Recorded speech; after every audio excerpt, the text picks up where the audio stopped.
Hello friends, இன்னைக்கு நம்ம பார்க்க போறது ஜாப்பனீஸ் அனிமே சீரிஸான ஷாங்கிரி-லா ஃப்ரண்டியர் சீசன் 1 எபிசோட் 2 தான் இன்னைக்குள்ள வீடியோல பார்க்க போறோம். இந்த எபிசோடுக்கு அப்புறத்துல இருந்தா இந்த கதையே சீரியஸாவே போக ஆரம்பிக்கும் அண்ட் நிறைய டீடைல்ஸ் வருங்கிறதுனால சில விஷயங்களை பார்த்து புரிஞ்சுக்கோங்க. சில விஷயங்களை நான் மாடிஃபை பண்ணி எக்ஸ்பிளைன் பண்றேன், ஏன்னா அப்பதான் உங்களுக்கு கதை புரியும். சரி வாங்க, நம்ம வளவளன்னு பேசிட்டு இருக்காம இன்னைக்குள்ள கதைக்குள்ள போலாம். இன்னைக்கு நம்ம பார்க்க போறது ஷாங்கிரி-லா ஃப்ரண்டியர் சீசன் 1 எபிசோட் 2. ஒரு ஹை ரேங்கிங் பிளேயர் தானே இது, ஃபர்ஸ்ட் இயர் டவுன்ல இவங்க என்ன பண்ணிட்டு இருக்காங்க அப்படின்னு சொல்லி அங்க இருக்கிற நிறைய மக்கள் பார்த்துட்டு போயிட்டு இருக்காங்க. புதுசா ஆரம்பிக்கிற பிளேயர் எல்லாருமே கண்டிப்பா இந்த இடத்துக்கு தான் வரணும். எப்பவும் சன்ராக்குங்கிற பேர்ல தான் அவன் உள்ள வருவான்னு நான் கேள்விப்பட்டேன். அப்படின்னு ஆக்சுவலி அந்த ரேங்கிற பொண்ணு தான் நம்ம ஹீரோக்காக அந்த இடத்துல வெயிட் பண்ணிட்டு இருக்கா. ஒருவேளை சன்ராக்கும் ஆல்ரெடி அங்க வந்துட்டு போயிருப்பானோ அப்படின்னு சொல்லி அவ யோசிக்கிறா. இது ஒரு ஸ்னேக் மாஸ்டர், ஆப்வியஸ்லி பாய்சனையும் சேர்த்து வச்சுதான் அட்டாக் பண்ணும். ஷாங்கிரிலா பெஸ்ட் எனக்கு காரி அப்படின்னு சொல்லி நம்ம ஹீரோ போய் அட்டாக் பண்ண ஆரம்பிக்கிறான். இதோட அட்டாக் பட்டன் ஃபர்ஸ்ட் எப்படி இருக்குன்னு பார்ப்போம் அப்படின்னு சொல்லி நம்ம ஹீரோ அனலைஸ் பண்ண ஆரம்பிக்கிறான். இது ஒரு மெயின் பாஸ் மான்ஸ்டர் இருந்தாலும் கூட லெவல் மான்ஸ்டர் தான் அப்படிங்கிறதுனால இன்ஸ்டன்டா கில் பண்ற மாதிரி இதுகிட்ட எந்த அட்டாக்கும் இல்ல.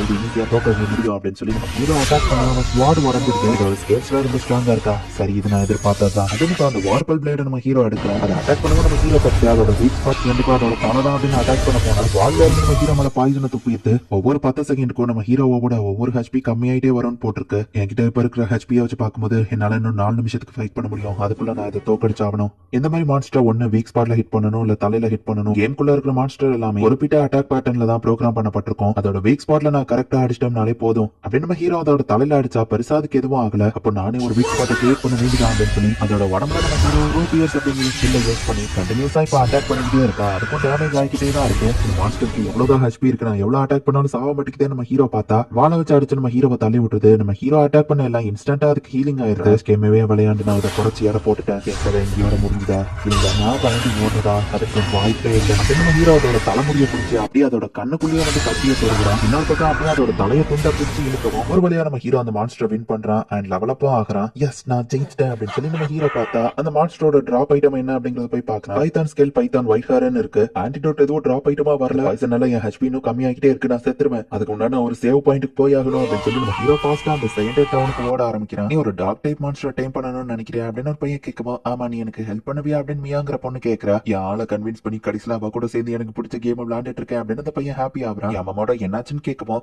கேம்குள்ள இருக்கும்போது என் பிளேயர் நேம் ரெஜி அப்படிங்கறதையே கூப்பிடு அப்படின்னு அவன் சொல்றான். இந்த கேமை பத்தி அவளுக்கு தெரியாது, எதனால அவ என்கிட்ட தான் கேட்கணும். அவன் ஹீரோ மேல தேவை நம்ம யோசிச்சுட்டு இருந்தோம். மான்ஸ்டர் வருது, அதை கொல்லணுமா அப்படின்னு சொல்லி அந்த பொண்ணு கேட்கவும் அவன் மேல தேவையில்லாம ஷூட் பண்ணிடாத. அவன் தலைக்கு மேல பிளாரு ஒரு பிளேயர் நேம் தெரியுது, நீ பிளேயர் கில்லர் ஆயிட்டேன்னா உன் நேமுக்கு பக்கத்துல ஒரு எலும்பு கூடு சிம்பிள் இருக்கும் அப்படின்னு இந்த ரெஜி எக்ஸ்பிளைன் பண்றான். அவன் ஃபாஸ்டா ஓடி வரதை பார்த்து அவன் புரிஞ்சுக்கிறான். ரைட்டா போங்க, அந்த ஒயிட் கலர்ல இருக்கிறதா ஹோட்டல் ரூமோட பெட்ல போய் நீங்க படுத்ததுக்கு அப்புறம் தான் சேவ் பாயிண்ட் ஆக்டிவேட் ஆகும் அப்படின்னு பையன் சொல்றான். அந்த சான்ஸ் நம்ம ஹீரோ ஓடவும் அவன் ஏன் இப்படி ஓடுறாருன்னு மையா கேட்கவும் கேம் ஆரம்பிச்ச புதுசுல இப்படிதான் அந்த ஸ்னேக் பாய்சன்னால நிறைய பேர் இப்படிதான் சேவ் பாயிண்ட்க்கு ஃபாஸ்டா ஓடுவாங்க. இந்த பிளேயர் அந்த ஸ்னேக்கை தனியாளவா தோக்கடிச்சிட்டு வந்திருக்கான் அப்படின்னு சொல்லி அந்த பையன் பாக்குறான். எங்களோட ரூம்ல அந்த சர்வீஸ் இந்த சர்வீஸ் இருக்குன்னு சொல்லவும் இன்ட்ரோடக்ஷன் ஸ்கிப் பண்ணிட்டு டைரக்டா எனக்கு ஒரு ரூம் தாமா அப்படின்னு நம்ம ஹீரோ சொல்லவும் ரூம் 103 ஃப்ரீயா இருக்குன்னு அவங்க சொல்லவும் ஓகே இந்த போயிட்டு அப்படின்னு சொல்லி நம்ம ஹீரோ ஃபாஸ்டா அந்த ரூம்குள்ள ஓடி போய் பெட்ல படுத்துவோம். சேவ் பாயிண்ட் ஆக்டிவேட் ஆகுது. ஹெச்பி 0 ஆகி நம்ம ஹீரோவும் இறந்து போயிருந்தான். நல்ல வேலை சேவ் பாயிண்ட் போயிட்டேன், இல்லன்னா நான் ஏர்ன் பண்ண எல்லாத்தையும் இழந்திருப்பேன் அப்படின்னு நம்ம ஹீரோ யோசிக்கிறான். எனக்கு ஹெல்ப் பண்ண அந்த பிளேயர்ஸ் திரும்ப பார்த்தா நான் தேங்க்ஸ் சொல்லணும் அப்படின்னு நம்ம ஹீரோ நினைக்கிறேன். அடுத்த நாள் நம்ம ஹீரோ செகண்ட் டவுன்ல இருந்து ஆரம்பிக்கவே செய்யலாம். அதுதான் ட்ரெஸ்ஸே இல்லாம இங்க சுத்திட்டு இருக்கிறதுனால நிறைய பேர் நம்ம ஹீரோவை வியர்டா பாக்குறாங்க. இந்த கேம்லயே ஃபர்ஸ்ட் டைமா நம்ம ஹீரோ இப்பதான் ஒரு டவுனுக்குள்ள வரா. நிறைய விஷயங்களை நான் தெரிஞ்சுக்கணும் அப்படின்னு சொல்லி நட் ரோட்ல இருந்து நம்ம ஹீரோ கத்துறான்.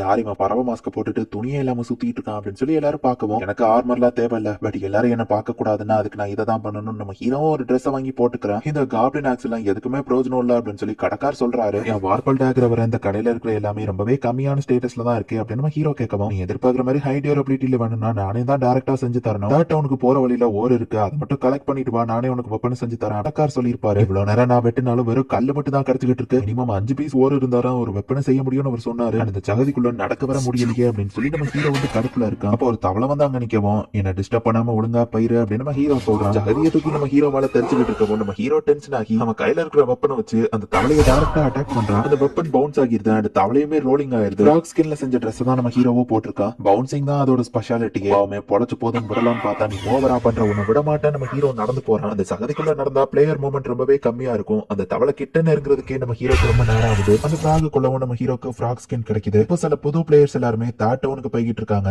ஓ ஆமா, இது சம்மர் வெகேஷன்ல நிறைய புது பிளேயர்ஸ் வர்றதுக்கு வாய்ப்பு இருக்கு. புது பிளேயர்ஸ் நிறைய விஷயங்களை கேதர் பண்றதுக்கு முன்னாடி நான் பண்ணணும் அப்படின்னு நம்ம ஹீரோவும் ஓவர்ஸ் எல்லாம் போய் இப்ப கடைக்கார்ட்ட கொடுக்குறான். 1 மணி நேரத்துல நீ இவ்வளவு கலெக்ட் பண்ணிட்டியா, உண்மையிலேயே ஆசம்னு கடைக்கார் சொல்றாரு. அண்ட் ஒரு ஸ்பெஷல் டைப் ஆஃப் ஓரையும் நம்ம ஹீரோ கொண்டு வந்திருக்கான். இதை வச்சு இந்த ஸ்பெஷல் டேகரை மேக் பண்ண முடியும்னு சொல்லவும் சரி அப்ப மேக் பண்ணிருங்க நம்ம ஹீரோ சொல்றான். மத்த கடைகள்ல போய் தேவையான பொருட்கள் எல்லாத்தையும் நம்ம ஹீரோ வாங்கிக்கிறான். வெப்பன் ஷாப் கடைக்காரருமே நம்ம ஹீரோக்கு அந்த டேகரை செஞ்சு கொடுக்குறாரு. நினைச்ச மாதிரியே இது ஒரு காட்டியதா வேற லெவல் ஆசம் அப்படின்னு நம்ம ஹீரோ ஹாப்பி ஆகுறான். வெப்பன்ஸை வளர்க்கறதுல எங்களை விட இம்ப்ரூவ்மெண்ட் ஆன ஆளுங்க யாருமே கிடையாது அப்படின்னு அவர் சொல்லவும் என்னது வளர்க்குறீங்களா நம்ம ஹீரோ கேட்கறான். எங்க கிட்ட இருந்தா எங்க வெப்பன்ஸ் கிரியேட் ஆகுறதுனால நாங்க அதை பசங்க மாதிரி தான் பார்ப்போம். அப்கிரேடுங்கிற வார்த்தையை நான் யூஸ் பண்ண மாட்டேன் அப்படின்னு அவர் சொல்றாரு. ஒரு என்பிசி கேரக்டர் இவ்வளவு எமோஷனலா பேசுதே நம்ம ஹீரோ பாக்குறான். பட் இதுகிட்ட ஏதோ ரியல் பர்சன் கிட்ட பேசுற மாதிரியே தெரியுது. எந்த மாதிரி ஏஐ டெக்னாலஜியை யூஸ் பண்ணிருக்காங்கன்னு தெரியல அப்படின்னு நம்ம ஹீரோ யோசிக்கிறான். நைட்டு மட்டும் வெளியே வந்துடாதீங்க, நாங்க ஒரு நைட் மான்ஸ்டர் வரும்னு சொல்லுவோம். அப்படியா சரி நம்ம ஹீரோ போயிட்டு இங்க நைட் மான்ஸ்டர்லாம் வருமா, அது என்ன நானும் பாத்துருது ஐயா அப்படின்னு சொல்லி நம்ம ஹீரோ கத்திட்டு இருக்கான். ஃபர்ஸ்ட் ரவுண்ட்ல வந்து எக்யூப்மெண்ட் எடுக்காம இந்த ஸ்னேக் மான்ஸ்டர் நம்ம ஹீரோவால தோக்கடிச்சிட்டு போயிருக்க முடியாது அப்படின்னு யோசிச்சுக்கிட்டே அசால்ட்டா ரேங்கிற அந்த பொண்ணு வந்துட்டு இந்த ஸ்னேக்கோட தலையா ஒரே வட்டில அதை கொண்டுருதா. பட் டைரக்டா அந்த பிரிட்ஜ் தாண்டி போக முடியும்னா சன்ராக்வால அது முடியும் தான் நினைக்கிறேன் அப்படின்னு சொல்லி ரே யோசிக்கிறா. சோ நம்ம ஹீரோ தேடி செகண்ட் ரவுண்டுக்கு வந்துட்டு இருக்கா. ஃபாரஸ்ட் காப்ளின்ஸை விட இந்த நைட் டைம்ல வர காப்ளின்ஸ் ரொம்பவே ஸ்ட்ராங்காவும் அதே நேரத்துல செம்ம ஃபாஸ்டாவும் இருக்கு. நான் ஃபாரஸ்ட்ல சண்டை போட்ட காப்ளின் மாதிரி இது இல்ல.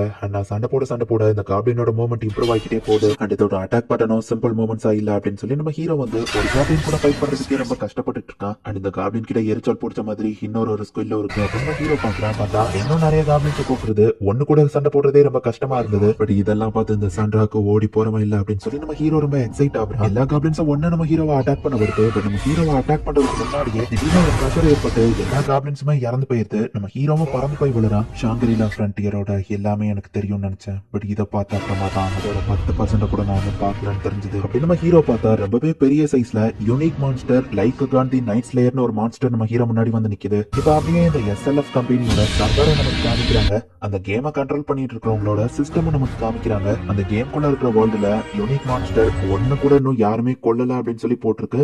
இந்த இடத்துல இந்த எபிசோட் முடியுது. நம்ம ஹீரோவை லவ் பண்ணக்கூடிய அந்த ரே அப்படிங்கிற பொண்ணு வந்துட்டு ரொம்பவே ஸ்ட்ராங்கான ஒரு பிளேயர். ஹீரோ கஷ்டப்பட்டு கொலை பண்ண அந்த ஸ்னேக்கியாவா ஒரே வெட்டில கொண்டிருப்பா. பட் வித்தியாசம் என்னன்னா நம்ம ஹீரோ இப்பதான் ஒரு நியூ பிளேயரா அந்த கேம்குள்ள வந்திருக்கான். ஒரு நியூ பிளேயர் அந்த ஸ்னேக்கை கொல்றது கஷ்டம் அப்படின்னு சொல்லி அந்த ரேங்கிற பொண்ணே சொல்லியிருப்பா. இப்ப அதெல்லாம் விட பல மடங்கு ரொம்பவே டேஞ்சரஸான யூனிக் மான்ஸ்டர் லைக்கான்னு ஒன்னு நம்ம ஹீரோ ஃபேஸ் பண்ண போறான். நெக்ஸ்ட் எபிசோட் வேற லெவல்ல சூப்பரா இருக்கும். சோ மிஸ் பண்ணாம பார்த்து என்ஜாய் பண்ணுங்க. தேங்க்யூ ஃபார் வாட்சிங். Bye guys. நெக்ஸ்ட் எபிசோட்ல மீட் பண்ணலாம்.